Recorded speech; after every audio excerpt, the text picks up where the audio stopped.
Only 2 short years ago, Jordan Poole was averaging 18.5 points on 44% shooting for a team that went to the finals and ended up winning the NBA championship in the Golden State Warriors. He was considered to be the next NBA superstar and was considered to be the next generational talent on the Warriors. He was getting nicknamed the third Splash Bro, and everything was looking great for him. And then last year he comes out and on a bit less efficiency, he was still averaging over 20 points a game.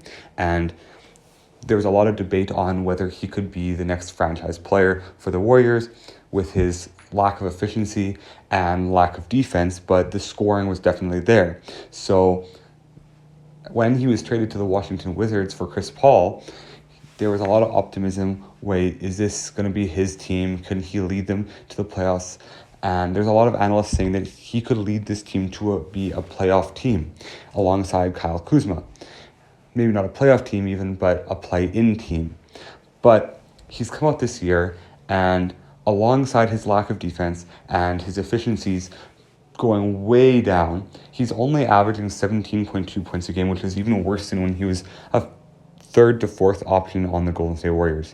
He is averaging this season 17.2 points and only 3.6 assists on 39.7% field goal percentage and a 28% three-point percentage.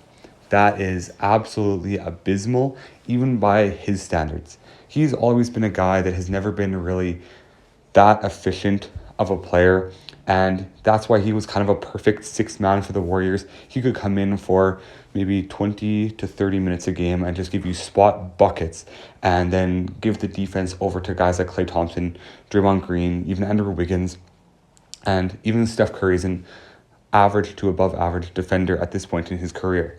But Jordan Poole, when he is now expected to be the guy, the primary ball handler, the primary scorer on this team, he has not shown that he is able to do that, and especially at a efficient level. 17.2 points a game is 3 points less than what he averaged last year. He's averaging a whole assist less and shooting 4% worse from the field and 5.5% worse from the three-point line. Now, if he was averaging more points a game this year, say he was averaging 23 points a game on not great efficiency, people would just be able to say that he's still developing into a primary option on a team. But the fact that he's averaging less points on worse shooting and his defense and playmaking have gotten worse or stayed at a below average level is really not good and a really not good sign for the Washington Wizards and Jordan Poole. He is on a large contract and he's supposed to develop into a player that the Washington Wizards can build around, but this season he just hasn't proven to be a guy that is capable of being a number one option on a team. I think that the Golden State Warriors are truly proving to have an elite system where players can come there and thrive, especially scorers like Jordan Poole. When the Warriors traded Jordan Poole, there was a lot of criticism towards the Warriors, saying, oh, you gave up the future for now. That's a big mistake. And people are saying, when Jordan Poole blossoms to be a 25-point per game scorer on decent efficiency, then they're going to regret this trade. But as of right now, even with as bad as the Warriors have been and as bad as Chris Paul has been at times throughout this season, Jordan Poole has been far worse. And the fact that he's shooting under 40% from the field and under 30% from three, even the games where he has put up decent counting stats, like a game against the Bucks on November 20th, where he put up 30 points, but he only had 1 assist on 11 for 26 shooting from the field and 3 for 9 from three. And those games where he has good counting stats only come once in a while as well. The game before that, he was 2 for 11 and 0 for 6 from three and got only 8 points. So we've always known that he's been an inconsistent player, but we were hoping that he could put it together for this season and become a consistent number one scoring option on a Wizards team where he was allowed to develop. They were not expecting to be good this year, but people are expecting him to take that next step, and he really hasn't. So I think that the Washington Wizards need to rebuild around someone else.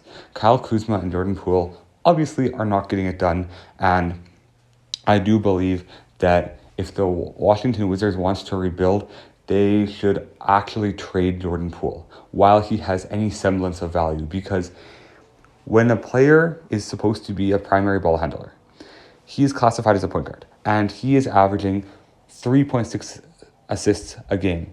And like the game that I just mentioned against the Bucks, he has games where he has 1 assist, 3 assists, 5 assists. And that's just unacceptable for a guy that's supposed to be a primary ball handler and a guy that's going to set other players up. Even in Golden State, when he was averaging 4.5 assists a game with a guy like Steph Curry on the floor who's a facilitator, that was acceptable because he was getting a decent assist number on a second unit where there wasn't a lot of other scoring.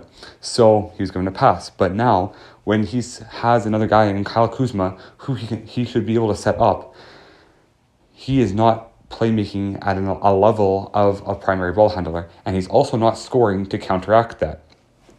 So all 3 facets of his game have been abysmal this season in terms of scoring the ball, defense, and playmaking. And I think it is time for the Washington Wizards to make a move. I think they can give him until the end of the season, but if he continues to just shoot the ball very inefficiently like he has so far this season and not play defense, not give enough effort on defense to be a solid defender, and his assist numbers stay down, I don't think that this is a player that Washington should build around or can build around. And I think that they will eventually move on from him this next offseason or by next trade deadline if he continues to struggle. Anyways, God bless you all. Let me know what you think of this whole situation, and let me know other video ideas you want to see in the comments below. Make sure to subscribe to the channel. I'm trying to hit 500 subscribers by January 1st. God bless you all.